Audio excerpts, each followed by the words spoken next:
vlog faqiireeda maqla jiray laakiin maanta waxaan ii wadaa vlog anigoo soo jeedo oo indhahayga shanta yihiin oo indhahayga ay furan yihiin aan riyoonaya soo bax ila riyo actually maanta aniga ma riyoonaya dadka guriga ila jooga qofka ugu faqiirsan dadka gurigan ku nool qofka ugu faqiirsanaa amaad wuxuu dhahay soo bax meelaan rabaa inaan ku geeyo waxaan rabaa inaan gaari kuu soo gado anna gaariga isku soo gadaya hay waa inta igeenay soo bax waxaan ku baraya maxay bari gaarigan la isoo baraya saan uu egahay saan waa igu sawir maxaan kugu sawiraa weliga gaariga ma awoodeysid ma soo bax adiga igu sawir gaariga magac ka qaad gaariga maxaa la dhahaa gaariga waxaa la dhahaa AMG maxaa laga wadaa adiga ku hadlina aniga iga qaad sawiro waaya waa ka qaada AMG calaamada dadka tusma tusuusid calaamada gaariga ana gadanaya lacag ma haysaa gaariga ku gadatid may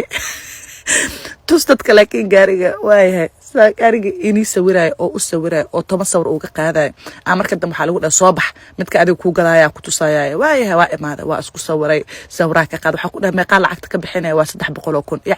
cararsiya